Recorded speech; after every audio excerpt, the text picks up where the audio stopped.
Okay, so in the last lecture, we had discussed about proving that root 2 is a real number, right? And there we had discussed about a condition that you need to select the epsilon such that 2 alpha epsilon plus epsilon square, this must be, remember what we had told, this must be less than 2 minus alpha square, right? This must be less than 2 minus alpha square. So we need to check the range where the epsilon basically belongs. Okay, acha. Now suppose we select epsilon from the range 0 1. Okay, so epsilon belongs to this set, that is 0 greater than epsilon less than 1. Okay, then what we can say, that epsilon square is less than epsilon, right? Epsilon square is less than epsilon.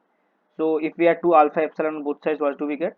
So we get 2 alpha epsilon plus epsilon square is less than 2 alpha epsilon plus epsilon. From here we can say that 2 alpha epsilon plus epsilon square is less than epsilon times 2 alpha plus 1. Acha. Now which is further less than 2 minus alpha square, right? Because this is less than 2 minus alpha square. Clear? From here what we can say? So from here what we can say is that, so epsilon must be between the range 2 minus alpha square by 2 alpha plus 1. So you can choose epsilon from this range according to given alpha. Got it? Okay. Acha. So I have an exercise for you people. In a similar way as you proved that root 2 belongs to the set of reals, you can similarly prove that basically x to the power n equals to a. You know basically you can have the nth root of some a also belonging to the set of reals. What I mean to say is that for all a belong to the set R with a greater than 0 and small n being a natural number, there exists some unique, as we did for root 2, unique x belongs to the set of reals with x greater than 0 such that x to the power n equals to a. This also you can prove. What you actually need to prove is that, see, this is called the nth root of a. For example, x square equals to 2. Okay, this was called the root 2. X is called the root 2. Similarly, xn equals to a, which gives you x equals to the nth root of a. So the nth root of a for a belonging to set of rationals where a is greater than 0 and n is some natural number will also belong to the set of reals. Same method, exactly same method as we did for root 2. We have to do for n wherever we use 2, nothing else. Clear? Acha. So in this lecture we are gonna basically discuss about the density of rational numbers. Okay. So density of rational numbers. So basically, you know, it is a statement of mathematics where we tell that rationals are dense in reals. Rationals are dense in reals. Okay. What do we mean by this? So we mean by this is that given given any two distinct real numbers, there exists a rational number between the two. There exists a rational number between the two. Clear?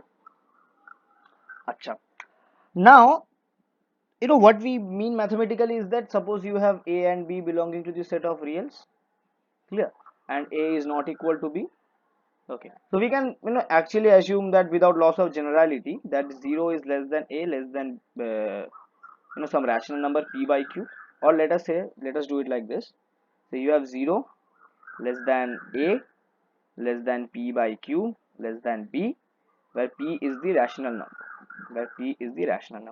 Now why we can actually do is that suppose you have a and b positive here, so proving this for a and b being positive will automatically prove it for a and b being negative, because a uh, less than p by q less than b will automatically imply that minus b less than minus p by q less than a. Okay, So proving it for positives will also prove it for negatives. Clear? So it is enough to prove it for positive. Okay. So without loss of generality, we assume that 0 is less than a, less than p by q, less than b. So this is what we actually need to prove. This is what we actually need to prove. Okay. Acha. So let's see. So let us first declare the thing. Okay. So mathematically it is written like this, that suppose suppose a and b belong to the set of reals such that 0 less than a less than b, 0 less than a less than b, there exists p by q belong to the set of rationals. What is that? That is that have GCD of p and q is 1, where p and q belong to the set of integers. Okay, there exists such that a is less than p by q less than p. One of the equality can be uh, you know not one of them cannot be strict. Suppose we consider this one to be strict, let this be less than equal to. So this is the statement we need to prove, and also told by the statement of the rationals being dense in the fields. Okay, so let us go by the proof of this particular theorem.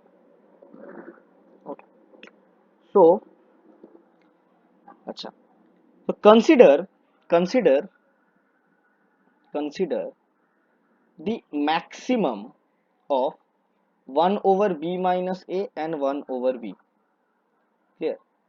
And this will be greater than 0 since b and a both are greater than 0. Clear? B and a both are greater than 0.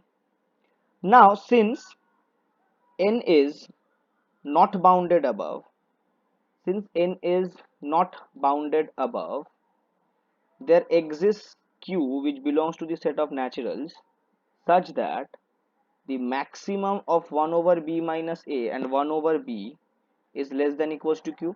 We consider q to be in the naturals because since a and b are taken to be positive, so p by q is also should be positive. So without choosing p and q from the set of integers, it is kind of obvious to choose p and q from the set of naturals. I guess it's clear. Okay. Now, if this is true, then from here what can we say? That 1 over b minus a is less than q, less than equal to q, and 1 over b is also less than equals to q.